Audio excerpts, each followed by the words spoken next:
Hello guys, RJTV here. Welcome back to our YouTube channel. Today's video, pag-uusapan natin about sa Erendor Stars.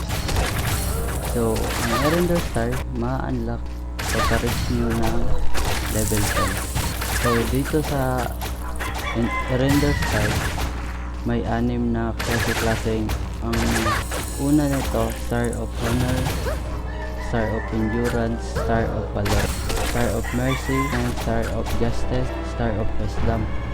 Sa 6 na ito ay magbibigay ng additional tips paano maglagay ng Erendor Star. Dito sa Erendor Star, kapag maglalagay ka ng Erendor Stone, kailanganin nyo ng 160 para ma-achieve nyo yung next slot. Ma-open to. Halimbawa, maglalagay ako ng Erendor Star. Lalagay ko dito guys. I-click ko. Ayan. So, na-reach ko yung 160. So, pwede na ako maglagay ng second Erendor. So, start. So, once again, pag ma-reach nyo yung slot na requirement, makakalagay na kayo ng Erendor Star hanggat makaabot sa 2,500. Pero paano ba tayo makaabot sa 2,500 Erendor points? So ang kailangan natin 6 na epic. Once na ma-reach nyo yung 2,500 ay may additional na stat. Ma-unlock nyo na itong pinakataas. Tipa, paano mag-enchant ng Erendor Stars? Punta tayo dito sa enchant.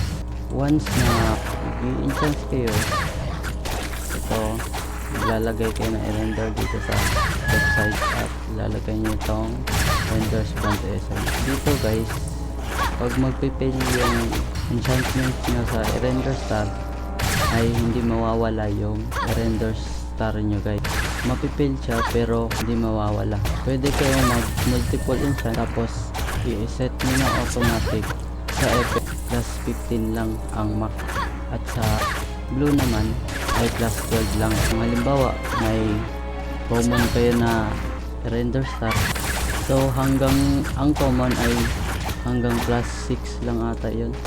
So lalagay kayo dito ng common, tapos iset nyo lang ng plus 6, i-plus nyo lang to,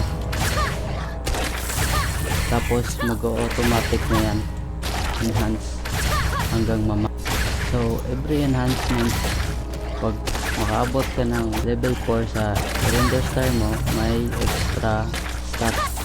Pag umabot ka ng level 8, may extra stats din hanggang sa kung may epic ka, may 3 additional stats na ibibigay pag max level na yung Erendor Star nyo guys.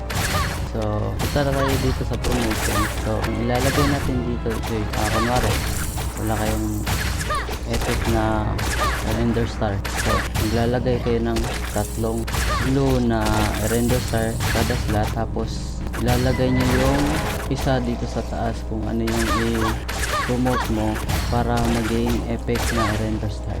Tips guys para makakuha kayo ng Erendor Stars nito ay attendance guys. May mga bibigay dito Erendor Stars dito guys. Gaya nito, dito nyo makukuha yung Erendor Stars message. Kung may makukuha ko mo na Erendor Stars, huwag nyo i-dismantle kasi kailangan yon para i-promote natin maging green. So dito naman tayo sa Erendor Powers. Kailangan nyo mamax itong enhancement nyo. Dapat may 6 kayo ng epic para maka-reach ng 2,500 combat power. Pag ma-unlock nyo na yung Erendor's Powers, kailangan nyo ng 6 na Erendor Stars para ilagay dito sa slot. Pag lagay nyo dito sa slot guys, so yung additional stats ay lalagay sa slots nyo, pero yung 6 na Erendor Stars ay mawawala. Kumbaga nilagay mo yung Erendor Stars dito, tapos kapalit yung sa combat power. So random yung ibibigay na stats sa Erendor Stars. So hanggang dito lang tayo guys. Salamat sa panonood, at kung may natutunan kayo sa video ko, huwag niyo na ding kalimutan mag-like at mag-subscribe. maraming salamat.